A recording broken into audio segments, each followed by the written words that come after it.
Hey Aries, what's shaking bacon? Mom jokes. How is everybody doing?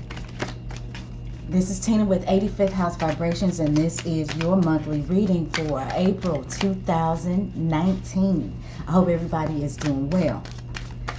The moon is currently in Capricorn, and we are sitting on it's sitting on us. Mercury has ended its retrograde. It's stationed in Pisces. I want to say at 16 degrees Pisces. You know what? Some of y'all probably don't care, but I just need to make sure I'm saying it right. Especially since we are in this retrograde, or ending this retrograde, we still got the shadow period. And the other thing is that while Mercury is sitting there, stationed, it's sitting on top of Neptune. And Neptune, while it's all just beautiful and spiritual, and it's got this unconditional love thing, Neptune is what causes that fogginess, that brain fog, that I don't see clearly. Neptune can be lies and things like that. So I'm already dealing with the fact that we got this retrograde thing going on. But with it sitting on top of Neptune, I just feel like I should fact check. So yes, I was right. Mercury sitting there on top of Neptune at 16 degrees. And it also makes me wonder a little bit, it's like, should I be reading today? I didn't intentionally wait for Mercury to end its retrograde, even though I do think it was for the best. But I wondered a little bit if I should be doing this right now. I want to try to, sorry babe, we gotta move. I wondered if I should be doing this right now, because on the one hand, it will give me some mad insight, even though Mercury in Pisces is in its, I don't know if it's in its fall or its detriment. Either way, it's struggling. Even though that is a little bit of a problem for Mercury being in the sign of Pisces, because it can't see things clearly, it's still, it's Pisces. So it's this really spiritual energy and understanding and insight that you can get, like with all the water signs. So, let's try to get through this. This is what I'm doing, Aries. I saw this little spread. I think it was on tarot.com, but I've changed it. I think I only kept one aspect, and that was the self card. So I've changed it and tried to just maneuver the placements to where everybody can get something out of it. With all that being said, let's go ahead and get started. I will include the major and most common transits in the description box for those of you that are interested. And, I'll talk about them as they become necessary in the reading. All right. The first card we have, Aries, is the Eight of Cups, and you're over it. You are ready to move on into something else, no matter what it is that you leave behind.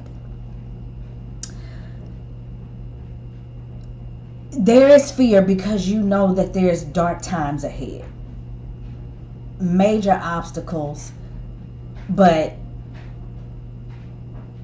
staying where you are, you realize it's keeping you from seeing what else is out there. So you're willing to leave behind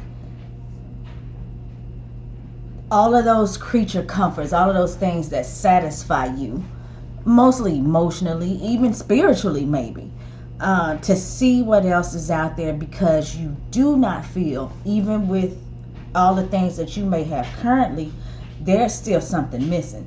There's still something that you feel like you need to experience that's going to tickle your emotional fantasy, tickle your psychic fantasy, your spiritual fantasy, your creative fantasy. You're ready to move on from what you already know, because you already know that, and explore what else is out there. But like I said, I don't think this is without the understanding that some of it's going to be tough. Some of it's going to be dark. Some of it's going to be obstructed, and you still won't be able to see things as clearly as you would like. What's happening at this point is you're just starting to see little tidbits here and there of what it is that you think you want to move towards. And rather than waiting, because I just don't feel like this is, when we talk about textbook Aries, waiting and Aries don't go hand in hand. So even though you're not 100% clear, you don't see it all, it looks like you could be willing to move forward with something anyway. All right. King of Swords reversed is coming up next.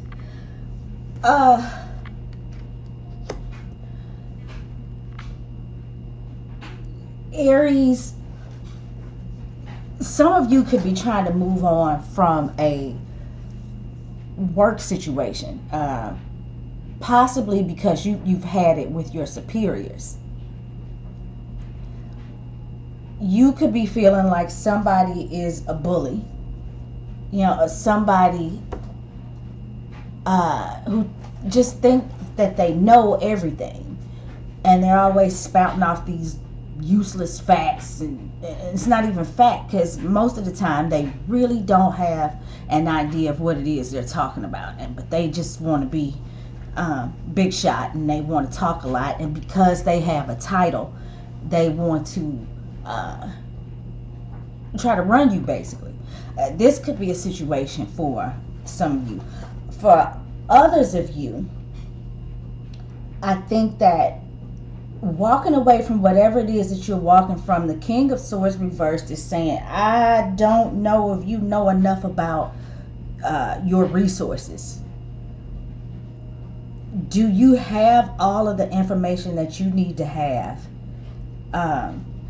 As far as if you walk away from this situation, what are you going to do next? Where's your next dollar coming from?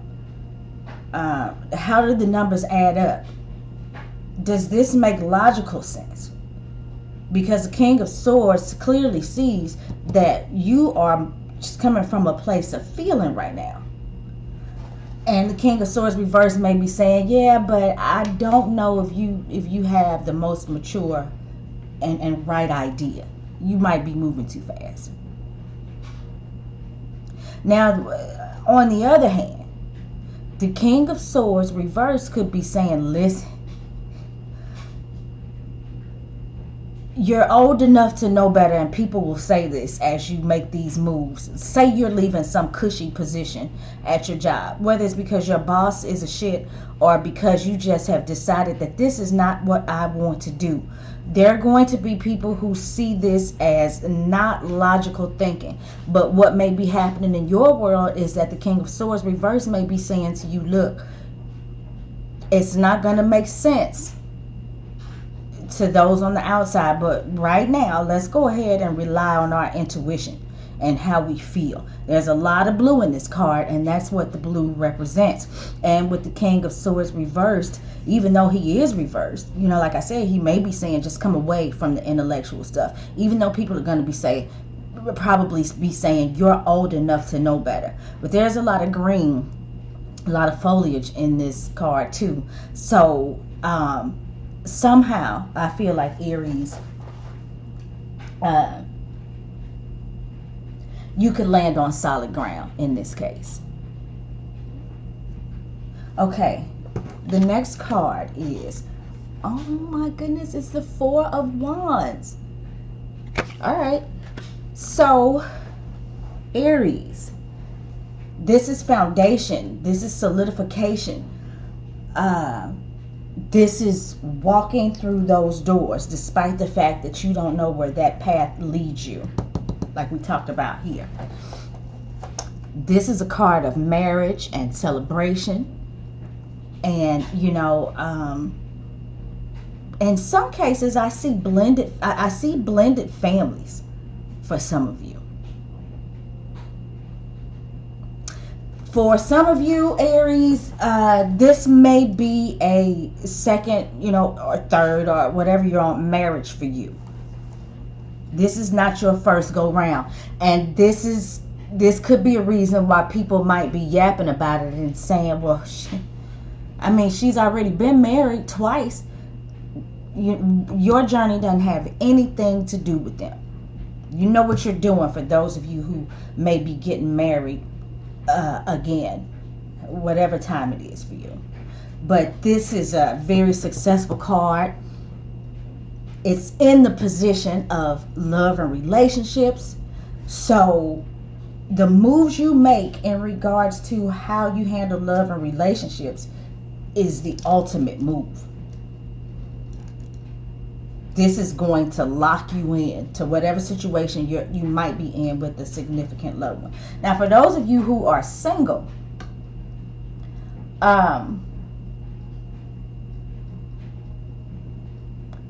this may be the start with somebody. You may end up on some sort of date or whatever it is. For those of you who are single and you may be dating, you may be getting ready to go on a first or second or third date, whoever it is that you may be getting to know right now, there's potential. There's a lot of potential in that. All right, so let's move on. The next message is, okay, we got the Queen of Pentacles. So there are always going to be naysayers, but for the most part, whoever it is that you are dealing with, whether that's one person or many people, is somebody who not only supports you,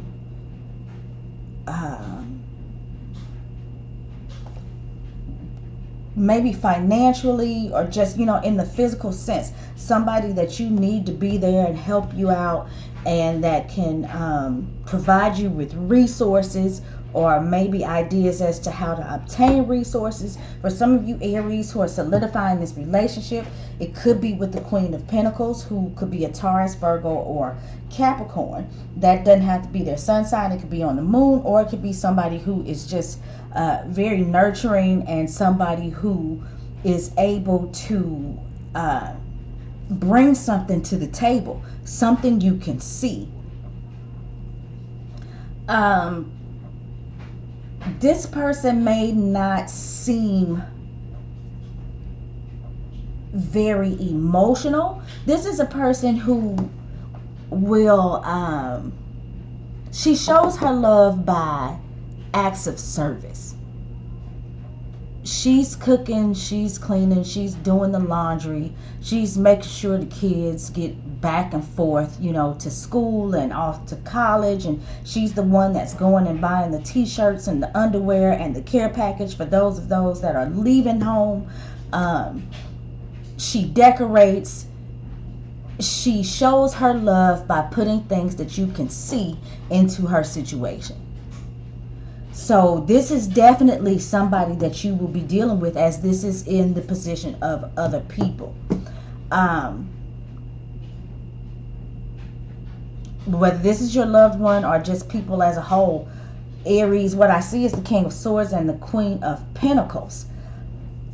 Maybe these two are the ones hitting it off. I know this is your reading, but one of these people, well, this one's not, because this is other people. But since this is in the position of money and work, this could be representing, you know, an energy you're projecting in that area of your life. And just go back to all of the things that I said about work.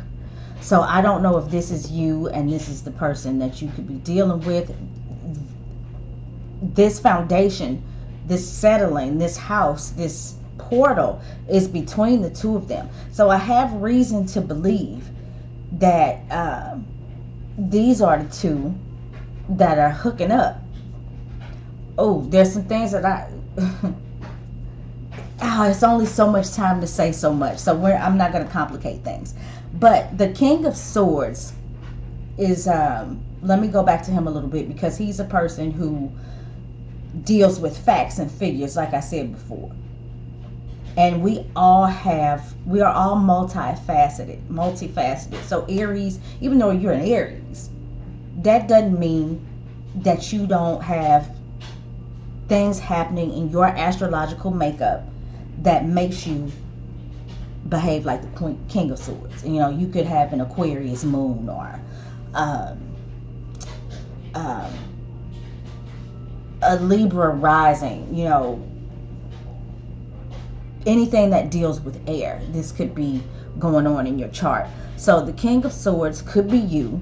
And the more I look at this, I'm kind of feeling like it is. Hopefully you're not the bully boss that's getting on everybody's nerves. If you are, check into that.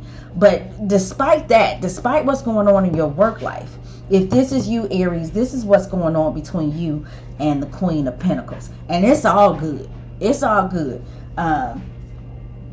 Let me just say this, just because you might be a fuck up in one place, and I'm not saying that you are. When I say you, I'm using it very generally. I'm talking about all of us. But just because you could be a fuck up in one area of your life does not mean that you're that you are I'm not going to say the F word again, F up, you know, throughout your whole existence. This is just one area of life. These are all just one area of life. All right. Moving on. Your superpower, Aries. What is it that you can rely on that is super strong, that when the chips are down, this is your superpower? This is what you can use to get through any obstacles that may be in your way, to blast through any setbacks and delays, just to get through it. This is your superpower, should there be one needed, because right now I only see one minor situation that could be causing a problem. Everything else looks good. Your superpower is the Seven of Cups, and what I'm thinking that is saying for you, Aries, is to believe in your dreams. You've got your eyes on a lot of stuff. You got to take the good with the bad, because there's some things in these cups that look a little bit menacing, but it's still a great arrangement. If you look at this arrangement as a whole, it's beautiful. And that's not to say because these things look bad or menacing that they are. It's just maybe the way it looks. And I already talked about what we're doing with Mercury sitting on top of Neptune. If this is not the perfect card, so far as I'm concerned, I don't know what is. Mercury sitting on top of Neptune right here. Even though I think this is like I think the affiliation with this card in Tarot has got something to do with Scorpio, and I can't remember off the top of my head. But it's the Seven of Cups, and it's about kind of moving through in a dreamlike state and not necessarily seeing things clearly. But sometimes you have to believe in your dreams. Sometimes your dreams are all you have. And from the looks of it so far, if you disconnect from logic, like I said before, and you go ahead and rely on these emotionals, it's going to give you some real solid structure in your life. The outcome is the Devil reversed. You are not bound and chained to anything that you feel like you couldn't have gotten away from in the past. The chains are broken. Whatever it is that you feel like had you stuck, whatever it was that you may have been addicted to or relying on or using as a crutch, goes away. Look at this card. This is my first time reading with this deck, and I am enjoying the hell out of it. Now yours came reversed, so this talks about breaking away from the devil. The devil being all of those things that initially feel good but ain't good. All of those things that you're going to have to fight to get through at some point in your life. It all goes away. You break those habits, you break those chains in April. Aries, I think that this is amazing. I am loving this reading. I'm wishing you guys the best, and I hope to talk to you again next month. If you'd like a personal reading with me, my information is in the description box. And that's it. I'll talk to y'all later.